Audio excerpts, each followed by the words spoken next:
Please अगर आपको ये वीडियो अच्छा लगा तो लाइक, शेयर और सब्सक्राइब करना ना भूलें and press the bell icon. अपने पति की अचानक से मौत के कारण सुषमा अपनी बेटी पूजा के साथ मुंबई नाम के एक शहर में एक फ्लैट में रहती थी। सुषमा को हर वक्त अपने पति की कमी महसूस होती थी और इसीलिए वो हर दिन उदास और खामोश रहती थी।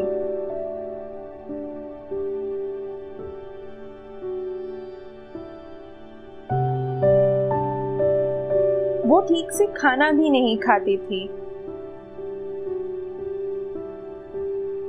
इसी वजह से पूजा को काफी परेशानी होने लगी। पूजा सोच में रहती थी हर दिन कि कैसे वो अपनी माँ को फिर से खुश रख सके, कैसे उनकी हंसी फिर से लौटा सके। फिर एक दिन पूजा अपने माँ के पास जाती है और बोलती है, तुम फिर से एक जीवन साथी की तलाश करो और अगर वो तुम्हें अच्छा लगने लगे तो फिर तुम दोनों शादी कर लेना और फिर हमेशा के लिए खुश रहोगे तुम दोनों ही और मुझे भी अच्छा लगेगा। नहीं नहीं, ऐसा कैसे हो सकता है? लोग क्या कहेंगे? और अभी मुझे शादी नहीं करनी है पूजा। पूजा के लाख समझाने के बाद सुषमा आखिरकार मान ही जाती है शादी के लिए। कुछ दिनों बाद जब सुषमा काम पे जाती है, वहीं पे मोहन नाम का एक लड़का सुषमा के साथ काम करता था और काफी दिनों से सुषमा को पसंद भी करता था। और फिर आज अच्छा मौका देख के सुषमा को शादी के लिए प्रपोज कर दिया मोहन और सुषमा खुशी के मारे बिना कुछ सोचे समझे शादी के लिए हाँ कर देती है और फिर कुछ ही दिनों में उन दोनों की शादी हो जाते हैं। वो दोनों काफी खुश नजर आते हैं और पूरे 1 साल के बाद पूजा अपनी माँ को फिर से खुश देखकर वो भी काफी खुश हो जाती है। लेकिन एक दिन जब पूजा अपने कमरे में सोई हुई रहती है, तब मोहन चुपके से पूजा को घूरता है। क्या फिगर है इसकी, इसको देख के ही मन उछलने लगता है।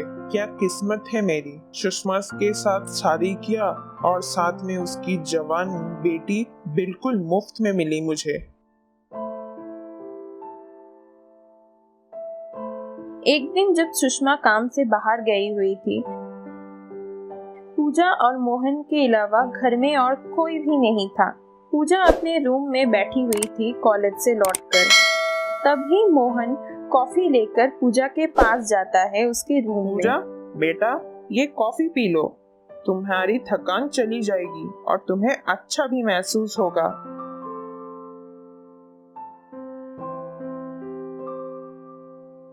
शुक्रिया नए पापा, मुझे इसी चीज की जरूरत थी। और जैसे ही पूजा वो कॉफी पीती है, उसके कुछ ही देर बाद वो बेहोश होकर जमीन पे गिर जाती है।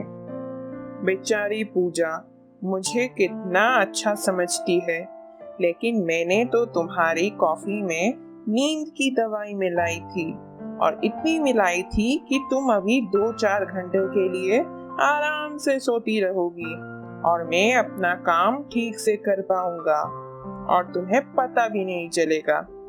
इतना बोल के मोहन पूजा को बेड पे लेटाकर उसके साथ शारीरिक संबंध बनाना शुरू करता है।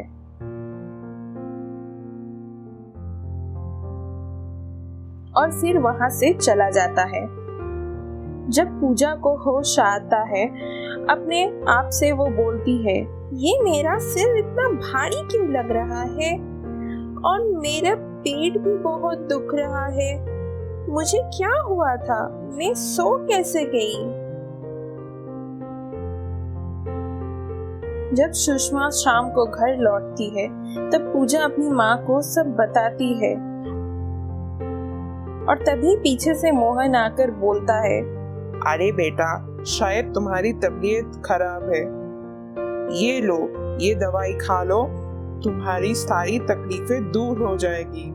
पूजा मोहन से वो दवाई लेकर खा लेती है और अपने रूम में वापस आ जाती है।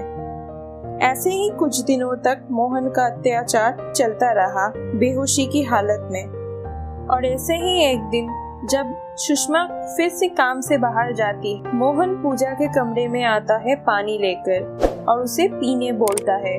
और वो जैसे ही पीती है वो फिर से बेहोश हो जाती है। मोहन जैसे ही शारीरिक संबंध बनाने जाता है पूजा के साथ, सुषमा भी आ जाती है। मोहन चौंक जाता है। तब सुषमा बोलती है, कल मैंने तुम्हें देख लिया था। तुम्हारे रूम में जब साफ कर रही थी तब मुझे तुम्हारे ड्रॉयर में से नींद की गोलियां मिली और मुझे तभी शक हो गया था तुम पे।